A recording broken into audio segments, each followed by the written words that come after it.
아스날과 리버풀 두 팀에게 있어서 굉장히 좀 중요했던 경기였는데 승점을 리버풀이 3점 가져갔습니다. 네, 올 시즌 이제 4번을 맞붙었는데요. 네? 리버풀은 이제 아스날에게 단 한 차례의 실점도 허용하지 않고 3승 1무의 맞대결 전적을 아스날에게 가져갔습니다. 네. 특히 디오고 조타가 지난번 카라바오컵 그 준결승 2차전 당시 멀티골을 넣었던 것에 이어서 이번에도 선제골을 넣으면서 아스날 상대로 좀 좋은 면모를 보여줬고 이번에도 아스날을 상대로 피르미노가 또 골을 넣었어요. 그래서 조타랑 피르미노 원래 아스날에게 잘했던 선수들이 이번에도 리버풀에서는 화력을 터뜨렸습니다. 조타 선수를 선발로 쓰면서 결국 살라 선수가 이번 경기 선발에서는 빠지면서 휴식을 좀 부여를 받고 이제 교체로 들어간 거잖아요. 예상 라인업이 그대로 적중했더라고요. 진짜 신기하게. 클럽 운이 감독이 좋았어요. 클럽 감독이 사실 그런 결단을 할 수 있었던 것도 대단하다고 생각을 하고 아마 조타가 그 카라바오컵 경기에서 이미 아스날한테 좋은 경기 좀 있었고 그리고 주중 경기이기 때문에 주말 경기 이후에 로테이션이 좀 필요했고 네. 살라가 또 발부상을 당해서 뛸 수 있다고는 했지만 후연을 다소한 건 아니었잖아요. 그쵸. 후연을 좀 쉬었다고 하니까 그런 부분들 때문에 계획을 좀 바꿨던 것 같아요. 그래서 마네가 오른쪽, 조타가 가운데 그리고 루이스 디아스가 이제 왼쪽이었는데 사실 전반전 경기 내용은 솔직히 얘기해서 되게 신중하다 보니까 긴장감은 팽팽했지 약간 치고받는 원래 리버풀 아스날다운 그런 경기는 사실 아니었어요. 그래요? 왜냐면 이게 팀이 4번이나 만나다 보니까 4번 정도 만나면 서로에 대해서 너무 잘 알아? 특히 리버풀이 이미 2승 1부를 거둔 이상 아르테타 입장에서는 야 우리가 이번만큼은 좀 승점 1점이라도 따보자 이런 느낌으로 그동안 부족했던 점이 무엇인지 체계적으로 분석을 했을 거예요. 네. 그래서 아르테타의 아스날이 이번에 되게 잘했던 부분이 뭐냐면 리버풀의 측면 쪽으로 가는 빌드업을 아르테타가 상당히 준비를 잘 대비를 해왔습니다. 라카제트가 4-4-2로 이제 보통 아스날이 수비할 때 전형이 갖춰지거든요. 오늘 웨데고르랑 라카제트 투톱이에요. 라카제트가 리버풀의 오른쪽을 막기 위해서 누구를 막았느냐? 아놀드를 막은 게 아니고요. 마팁을 막았습니다. 네, 근데 이거 잘한 거예요. 왜냐 마팁은 이제 미드필더 중에 한 명으로 봐야 되기 때문에 맞아요.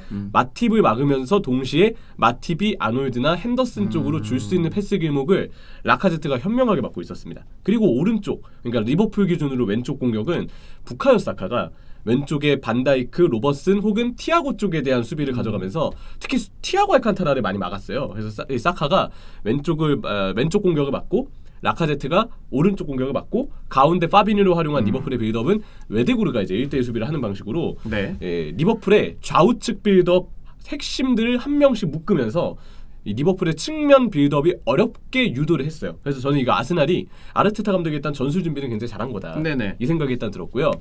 리버풀의 전술 준비는 아스날을 상대로 중앙을 일체 허용하지 않았습니다.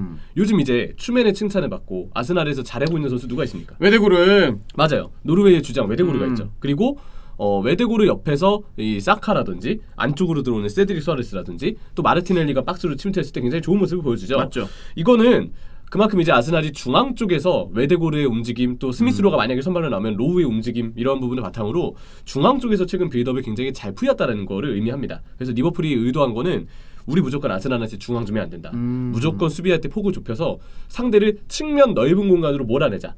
이거는 저는 클럽도 전술 준비를 잘한 거라고 생각해요. 왜냐하면 아스날이 넓은 공간으로 빠지잖아요. 그러면 크로스를 올릴 수밖에 없는데 크로스를 올렸을 때 아스날이 장점이 나오는 팀은 아니에요. 그렇죠. 그런 건 이제 그 크리스 우드를 보유한 이제 뉴캐슬이나 아니면 베오르스트를 보유한 번니가 크로스 상황만 특정했을 때는 머리를 활용할 수 있기 때문에 먼 지점에서 크로스가 날아오든지 깊숙한 지점에서 크로스가 날아오든지 이 팀한테 그게 좀 선호하는 스타일이에요. 근데 아스날은 그게 아니죠. 그렇죠. 오히려 제공권 다툼이나 박스 안에서의 공중볼 다툼은 약점이라고 봐야 되기 때문에 오히려 그런 부분들에서 리버풀은 일부러 상대한테 크로스만 유도시키기 위해서 일부러 상대 공격을 측면 쪽으로만 몰아냈습니다. 왜냐면 근데 그 만약에 아스날이 헤딩에 강점이 있더라도 제가 어제 후반전을 봤잖아요. 야 마팁이랑 반다이크 하는 거 보니까 못 뚫겠더라. 맞아요. 리버풀은 그거에 강점도 있었을 거예요. 우리 반다이크 보유팀이다. 그리고 마팁 보유팀이다. 마팁 요즘 마론소 모드거든요. 그런 거 생각하면은 우리 알아서 다 막을 수 있으니까 니네 한번 그냥 측면 한번 두들겨 봐라. 이런 식으로 그쪽 길만 활짝 열어준 거죠.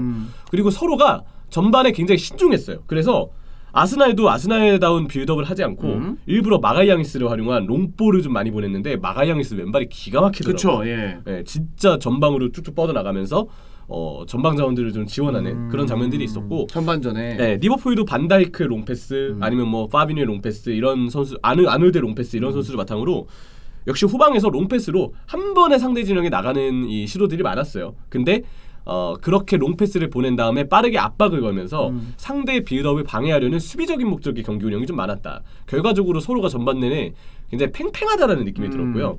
신중하다. 그러다 보니까 긴장감이 좀 감돈다. 약간 이런 느낌이 드는 전반이었습니다. 전반전 되게 어떤 분이 저희 토트넘 경기 보고 있는데 전반전 리버풀 아스날 경기는 무슨 배속한 것 같다고 엄청 빨랐다고. 예. 그게 왜 그러냐면 빌드업 자체를 빠르게 상대 진영으로 보냈기 때문에 그래요.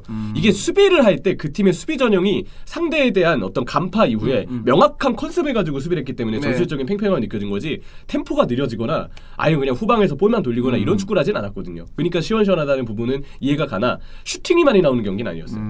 뭐 슈팅이 많이 나오는 것도 그냥 많이 때리는 걸 떠나서 유효 슈팅이 나오고 막 키퍼 선방쇼 하고 제가 막 알리송 골 터질 때 말고 선방할 때 또 막 외치고 재밌죠. 예, 그런 경기는 아니었다. 그런 이 맥락에서 그런 거고 템포 자체는 빨랐습니다. 근데 후반전에 아스날은 조금 더 공격의 노림수를 들고 나오기 시작해요. 이기려는 목적이 있었던 것 같아요. 아르테타의 핵심은 오른쪽으로 빌드업을 해서 상대가 한쪽으로 쏠리게 만든 다음에 컨디션이 좋은 왼쪽의 마르티넬리한테 크게 전환하자는 의도가 있었던 것 같아요. 그래서 마르티넬리가 전반에도 드리블로 한 3-4명 벗겨내면서 자기가 가마신 얘기 엄청 올라오더라고. 자기가 왼쪽을 진짜 지배했거든요. 그래서 아르테타 감독이 컨디션 좋은 마르티넬리한테 전환 패스를 받았을 때 공간을 줘야 되기 때문에 일부러 오른쪽으로 숫자를 많이 참여를 시켰어요. 그래서 오른쪽에 볼도 좀 많이 주고 외대구르도 일부러 중앙보다는 오른쪽으로 넓게 빠져서 상대가 따라 나오게끔 오른쪽으로 따라 나오게끔 계속 유도를 했죠. 근데 클롭 감독도 가만히 있지 않았습니다. 일단 하프타임 중에 변화를 준 게 원래는 이 오른쪽에 마네가 폭을 벌리고 그럴 때 오른쪽 풀백 아놀드는 안쪽으로 들어오고 핸더슨이 또 뒤에서 이들을 받치면서 핸더슨이 오버래핑할 땐 드디어 마네가 좀 안쪽으로 들어오고 이런 식으로 측면이 유기적으로 갖춰지는데 근데 대부분 측면에서 디아스도 그렇고 마네도 그렇고 좀 넓게 포진해서 볼을 잡을 때가 많았어요. 왜냐면 아스날이 4-4-2 형태로 압박을 하니까 결국 이 선수들이 볼을 잡으려면 넓게 퍼질 수밖에 없었거든요. 근데 후반전에 클롭 감독이 일부러 3톱 안쪽으로 좁혀놨습니다. 일부러 3톱 이렇게 모아놨다. 안쪽으로 좁히게 되면 어떤 상황이 발생하냐면 당연히 아스날의 백포도 원래 아스날이 이날 되게 잘했던 게 후방 자원들이 또 리버풀의 공격 패턴에 대해서 잘 연구하고 와서 풀백이 오버래핑하면 티어니가 아놀드 맞고 마가이앙이스가 안쪽으로 들어오는 마네 맞고 그리고 자카가 핸더슨 맞고 놀랍게도 자카는 꼭 좀 괜찮은 수비를 보여주긴 했었어요. 그런 점들을 보여주면서 리버풀의 측면 빌드업을 굉장히 어렵게 1대1 대인 수비로 막아냈었어요. 근데 클롭 감독이 아예 3톱을 폭을 벌리게 하지 않고 그냥 일부러 좁혀놨습니다. 이러면 3톱을 따라서 아스날의 백포도 안쪽으로 좁혀질 수밖에 없고 안쪽으로 좁혀지잖아요. 그러면 풀백이랑 중미가 오버래핑할 수 있는 길이 시원하게 열려요. 그러네요. 아니면 만약에 3톱이 안쪽으로 좁혔는데 아스날의 백포가 빠르게 대응하지 않고 그대로 벌어진 상태로 좌우 풀백에 있는 티언이랑 세드릭은 리버풀의 로버슨이나 아놀드를 막기 위해서 터치라인 따라서 넓게 퍼져 있어요. 그러면은 중앙 수비와 풀백 사이가 빈다. 네, 중앙 사이 풀백 사이가 비죠. 그럼 그 공간은 누가 먹느냐? 조타 아니면 뭐 마네 아니면 루이스 디아스. 근데 그걸 해낸 게 조타고. 그리고 딱 그 골 장면 들어갈 때 결정적으로 보면 조타가 왼쪽 하프 스페이스 뒷공간에 빠지는데 이 루이스 디아스나 마네가 적절하게 교차가 되면서 이미 한 차례 아스날 수비에게 또 혼란을 남겼어요. 그리고 이 아스날 수비가 확실하게 폭이 좁혀져 있지 않았기 때문에 사이사이 간격이 벌어져 있었고 결정적으로 3톱이 좁게 서고 조타도 가운데서 왼쪽으로 빠지니까 팀의 무게중심이 그때 왼쪽으로 확 옮겨져 있던 때였거든요. 그러면 티아고를 원래 사카가 1대1로 맡고 있었는데 왼쪽으로 팀의 무게가 쏠리니까 로버슨 오버래핑하고 조타 갑자기 가운데 있는데 왼쪽으로 빠져가지고 왼쪽 하프 스페이스 침투하고 디아스도 갑자기 오픈업을 가져가고 이러니까 사카가 순간 누굴 막아야 될지 몰랐던 것 같아요. 그래서 티아고에 대한 견제가 허술해졌고 그러면서 티아고의 전진 패스 조타의 사각지대에서의 골이 나왔죠. 그거 진짜 그 각도에서 때리는 거 보면 좀 놀랍긴 했습니다. 야 근데 진짜 조타가 사실 저희가 프리뷰 찍을 때도 그렇지만 조타가 폼이 좋은 편은 아니다. 근데 아스날한테 최근에 참 강했다 올 시즌. 근데 딱 그게 잘 맞아 떨어진 것 같아요. 그리고 지금 단독 득점 2위가 됐어요. 진짜 단독 득점 2위. 그러니까 살라가 당연히 이제 원터처블한 1위지만 조타 역시도 스탯을 꾸준하게 쌓고 있기 때문에 바로 단독 득점 2위까지 올라갔다는 얘기를 드리고 싶고요. 어제 피르미누가 나왔습니다만은 피르미누가 올 시즌은 정말 전체적으로 봤을 때 좋지 않은 폼인데도 불구하고 리버풀 이렇게 좋은 성적 내주고 있는 거는 이제 조타가 시즌 초에 골을 참 많이 넣어줬어요. 맞아요. 진짜 순도 높은 골도 많이 넣어줬어요. 그리고 이번에 살라랑 피르미누는 선제골이 들어가자마자 바로 이제 투입이 됐는데 그리고 피르미누가 바로 동점골을 넣었죠.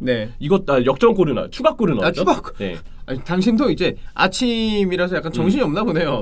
이게 제 머릿속에서는 아스날이 좀 좋은 경기를 했다는 생각이 들어서 왠지 아스날도 좀 따라잡았을 것 같다. 이런 생각이 들었어요. 아무튼 이제 피르미누가 2대0을 만드는 골을 2대0을 만드는 쐐기골을 넣었죠. 그래서 보면 이때 골 장면은 리버풀이 압박을 연이어 2번 펼쳐서 2번 다 볼 탈취가 일어나고 맞아요. 그리고 세 번째 공격 장면에서 피르미노가 마무리를 지었던 거예요. 압박이 잘 됐던 이유가 무엇이냐? 이것도 클럽이 3톱을 좁혀놨기 때문입니다. 간격이 좁으니까 압박을 할 때 이 선수들이 순식간에 볼 가진 선수 주위로 아스날의 후방 자원들을 압박할 수 있어요. 그러면 중앙 지점 혹은 한쪽 지점에서 리버풀의 공격진이 오히려 수적 우위를 만들기가 편해지죠. 압박으로 전환하기도 빠르고 압박을 전환을 했을 때 서로 간격이 좁으니까 한 명이 압박을 했는데 뚫려도 주위에 다른 선수가 커버를 빠르게 들어갈 수 있어요. 간격이 좁혀지니까 압박 강도가 커지고 그러면서 아스날이 후반에 좀 더 어려움을 겪는 일이 많아지더라고요. 또 여기에 좀 더 뭔가 내용을 더해드리면 리버풀 3톱이 안쪽으로 좁히니까 아스날의 백포도 안쪽으로 좁혀진다 얘기 드렸잖아요. 그러면 아스날의 아르테타가 원래 오른쪽 풀백을 위주로 오른쪽 빌드업을 하려고 했는데 백포의 폭이 좁아지니까 풀백이 오버래핑을 해야 되는데 그럼 오버래핑 하기까지 많이 뛰어야 돼요. 그러네. 그러면 템포가 늦어져요. 그 템포가 늦어지는 동안 리버풀은 3톱이 좁혀져가지고 바로 압박할 채비를 하니까 여기서 그냥 압박 자체를 아스날이 누가 극복할 수 있는 털어낼 수 있는 방법 자체가 안 나오게 되는 거죠. 리버풀은 계속해서 위쪽에 있었고 압박을 할 수 있는 거리가 짧은데 수아레스는 오른쪽으로 가기 위해서는 공간이 필요하고 네. 그런 시간 자체에 그 거리랑 비례했을 때 리버풀이 훨씬 더 압박하는 속도가 빠를 수밖에 없었다. 그래서 아스날이 이 압박의 쩔쩔매는 약간 취약한 모습을 후반에 보여줬고 그 후반 초반의 모습 동안 리버풀이 2골을 연달아 넣으면서 이 경기의 승기를 가져온 경기라고 생각해요. 야 오늘 리버풀이 2대0으로 이겨서 그런가 형철이 진짜 1타 강사 느낌이 확 나가지고 아니. 약간 네. 축구 1타 강사 리버풀이 왜 이길 수 있었나 이렇게 포즈 한번 해줄래요? 약간